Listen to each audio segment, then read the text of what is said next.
వెంకటేశాయ తిరుమతి తిరుపతి దేవస్థానంకు నమస్కారం. వెంకటేశ్వర స్వామికి నమస్కారం. మా చెరువుపల్ల గ్రామానికి తిరుమల తిరుపతి దేవస్థానం నుంచి విచ్చేసిన మల్లు వెంకటరెడ్డి గారు ఈరోజు మా గ్రామానికి విచ్చేసినారు. నిన్న మొన్న కూడా 3 రోజులు వేరే స్వామి వచ్చినారు. మమ్మల్ని అందరినీ ఓర్చుకొని బాగా ఓపికగా ఈరోజు చాలా బాగా పూజ చేయించినారు స్వామి గారు. చాలా సంతోషం, మాకందరము చాలా తృప్తికరంగా ఉన్నాము. చాలా సంతోషం స్వామి. ఇలాగే మా గ్రామంలో అప్పుడప్పుడు మా గ్రామాన్ని దర్శిస్తూ మాకు ఇలాంటి పూజలు చేయించాలని మా కోరిక. జై శ్రీరామ్. జై శ్రీరామ్. జై శ్రీరామ్.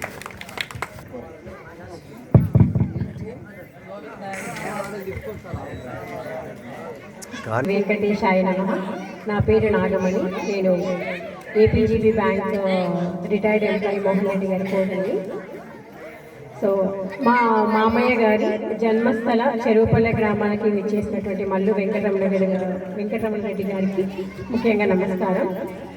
ఆ తర్వాత ఈ పూజకు ఈ ఊరి ప్రజలందరూ చాలా ఓపికతో మీ సమయాన్ని కేటాయించినందుకు అందరికీ ధన్యవాదాలు. స్వామివారు చాలా భక్తి శ్రద్ధలతో మనల్ని శ్రీ వెంకటేశ్వర స్వామి దగ్గరికి మనల్ని తీసుకెళ్లి ఈరోజు మమ్మల్ని చాలా ఆశీర్వదించి ఆనందింపజేశారని మనమందరము భావిస్తున్నాము. ఇలాంటి కార్యక్రమాలు చెరువుపల్లె గ్రామంలో మరెన్నో జరగాలని మనం ఆ భగవంతుని కోరుకుంటూ సెలవు తీసుకుంటున్నాను. ధన్యవాదాలు. మా చెరువుపల్లె గ్రామానికి శ్రీ మల్లు వెంకటరెడ్డి గారు చేసినందుకు ధన్యవాదములు తెలియజేస్తున్నాను. తిరుమలని ఈరోజు నిర్వహించినందుకు ధన్యవాదములు. ఇలాంటి కార్యక్రమాలు ఇంకా జరగాలని కోరుకుంటున్నాను. మొన్న 3 రోజుల నుంచి జరిగిన ఉపన్యాసములు కూడా చాలా చక్కగా చెప్పారు స్వామివారు. ఈ ఊరి జనం కూడా చాలా ఓపికతో చాలా భక్తి శ్రద్ధలతో చాలా బాగా ఉన్నారు. ఈరోజు లాస్ట్ రోజు. ఇలాంటి కుంకుమార్చన ఈ ఊర్లో ఎప్పుడు జరగలేదు అనుకుంటున్నాను. ఇప్పుడు చాలా బాగా జరిగింది కుంకుమార్చన. మాకు ఎన్నో విషయాలు స్వామివారు తెలియజేశారు. ఈరోజు గోవు పూజ కూడా చాలా బాగా జరిగింది. చాలా బాగా అందరూ ఇక్కడికి విచ్చేసి ఈ పూజలో చాలా సంతోషంగా పాల్గొన్నారు. మేము కూడా చాలా సంతోషంగా ఈ పూజ చేస్తున్నాము. ఇలాంటి కార్యక్రమాలు మళ్ళీ జరగాలని కోరుకుంటున్నాను. సెలవు తీసుకుంటున్నాను. జై శ్రీరామ్.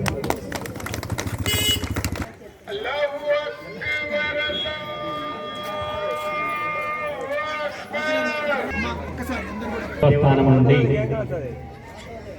మన ఊరికి విచ్చేసిన పూజ్యులు మల్లు వెంకటరెడ్డి సార్ గారికి, ఇక్కడి విచ్చేసిన భక్తులందరికీ నమస్సుమాంజలు. నిజంగా మన చెరువుపల్లె గ్రామంలో ఈ విధమైన ఆధ్యాత్మిక సభలు జరగడం అనేది చాలా మంచి అవకాశం. ఈ ఆధ్యాత్మిక సభకు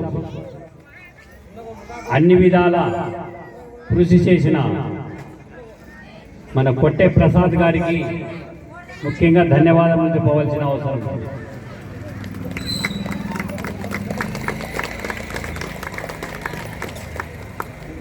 ఈ 5 రోజుల కార్యక్రమంలో మనం ఈరోజు 4వ రోజు కార్యక్రమం గోపూజ కుంకుమార్చన మన చేత చేయించిన వెంకటరెడ్డి సారు మనకెంతో పుణ్యాన్ని సంపాదించి పెట్టినారు. అదేవిధంగా ఇక్కడ చూసిన వారు కానీ అక్కడ విన్నవారు కానీ ఎంతో ధన్యులని మనం చెప్పుకోవచ్చు. ఈరోజు లక్ష్మీ అష్టోత్తరనామం కూడా ద్వారా మనం కుంకుమార్చన కూడా చేయగలిగినాము. ఇవన్నీ ఈరోజు మన గ్రామంలో సామూహికంగా జరపడానికి కారణం తిరుమల తిరుపతి దేవస్థానం వారికి ఎంతో మనం రుణపడి ఉండాలి. ఇటువంటి మంచి కార్యక్రమాలు జరిపి మాలో ఆధ్యాత్మికతను అభివృద్ధి చేయాలని వెంకటరెడ్డి సార్ గారిని మరీ కోరుకుంటున్నాను. మీరు కూడా ఇంకా చాలా మంది భక్తులు వచ్చి ఈ ఆధ్యాత్మిక కార్యక్రమంలో పాల్గొంటే తిరుపతి దేవస్థానం వారికి కూడా ఎంతో ఉత్సాహంగా ఉంటుంది. వారు కూడా మనల్ని చూసి ఎంతో సహకరించే అవకాశం ఉంటుంది. కాబట్టి మనము భక్తి శ్రద్ధలతో ఈ కార్యక్రమాలు నిర్వహించుకుంటే చాలా బాగుంటుంది. సార్, మాకు 3 రోజులు స్వామివారు మంచి ప్రవచనాలు చెప్పినారు. మాలో భక్తి భావాన్ని నింపడానికి కానీ మాలో ఆధ్యాత్మికతను ప్రోత్సహించడానికి కానీ మాకు చాలా ఉపయోగపడినాయి. అందులో కూడా ఆ స్వామి వారికి మేము ముఖ్యంగా ధన్యవాదములు తెలుపుకుంటున్నాం. ఓం నమో వెంకటేశాయ.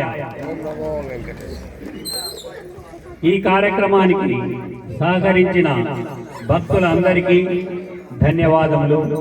వారికి అందరికీ ఆ వెంకటేశ్వర స్వామి ఆశీస్సులు కృప ఖచ్చితంగా ఉంటాయని ఆశిస్తున్నాం. ఓం నమో వెంకటేశాయ. తప్పకుండా ఈ గ్రామంలో మంచి భక్తి శ్రద్ధలు ఉన్నాయి. కాబట్టి ఇంకా ఏంటంటే ఒక మాట నేను చెప్పి ముగిస్తాను. ఎందుకంటే ఈ యొక్క యుగ లక్షణాలు మనందరికీ తెలుసు. భాగవతంలో కొన్ని వేల సంవత్సరాలకు పూర్వమే చెప్పారు ఈ యొక్క యుగ లక్షణాల గురించి. తెలుగు మన భాష మనకు అర్థం కాకుండా పోతుంది. ఎందుకంటే అట్లాంటి స్థితిలో ఉన్నాం. మన భాషను మనం మర్చిపోతున్నాం, మన సంస్కృతిని మనం మర్చిపోతున్నాం. ఈ యొక్క యుగ లక్షణాలు ఒకసారి వినండి. అలసులు, మందబుద్ధియుతులు, అల్పతరాయువులు, ఉగ్రరోగ సంకలితులు, మందభాగ్యులు, సుకర్మములెవ్వియు చేయగాలరి కలియుగమందు మానవులు కావునా ఎయ్యది సర్వ సౌఖ్యమయ్యలవడు ఏమిటం పొడవు ఆత్మకు శాంతి మునీంద్ర చెప్పవే అని అడిగారు. శౌనకాది మహర్షులంతా వచ్చి సూత మహర్షిని, అయ్యా కలియుగంలోకి ప్రవేశిస్తున్నామే, ఈ యొక్క ద్వాపరయుగం ముగిసి కలియుగంలోకి ప్రవేశిస్తున్నాం. కలియుగంలో రాబోయేటటువంటి ఈ యొక్క మానవ లోకమంతా, మానవ సమూహమంతా ఇలాంటి వారంటే అలసులు, లేజినెస్, సోమరితనం కలిగినటువంటి వారు. అలసులు, మందబుద్ధియుతులు, ఎంత చెప్పినా అర్థం కాదు. అల్పతరాయువులు, తెలిసిందే కదా, పొట్ట రోగాల పుట్ట ఎప్పుడు పైకి పోతపో తెలియదు, రోజు వేసుకోవాల్సిందే. ఏ మాత్ర ఏ వైకుంఠ యాత్రకు చేరుస్తుందో తెలియదు. అల్పతరాయువులు, ఉగ్రరోగ సంకలితులు, మందభాగ్యులు.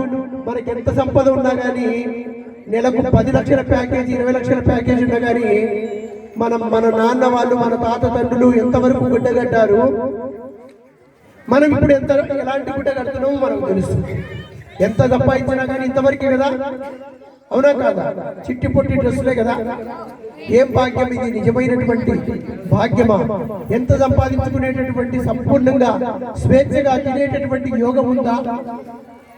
సంపాదించుకున్నటువంటిది తినేది కూడా ఒక యోగం కదా.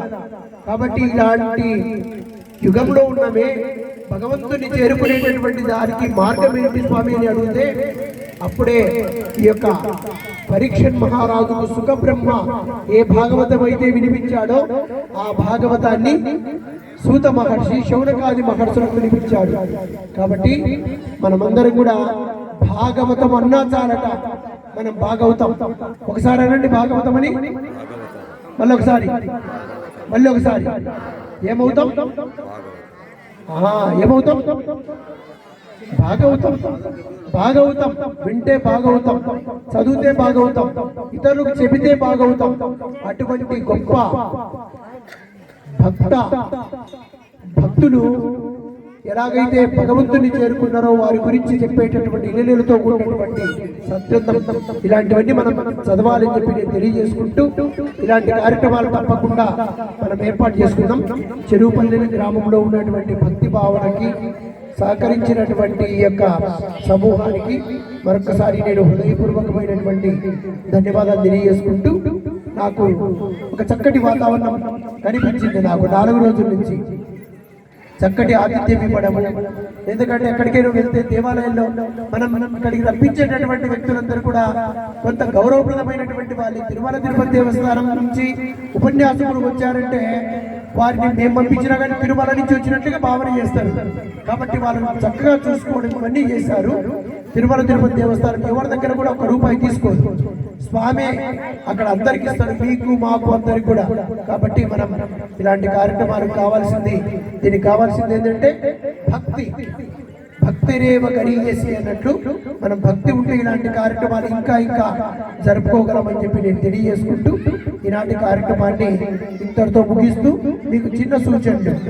పసుపు ఉంది కదా, అవి తీసుకొని పక్కన పెట్టుకొని రోజు స్నానానికి ముందు ముఖానికి రాసుకోవాలి.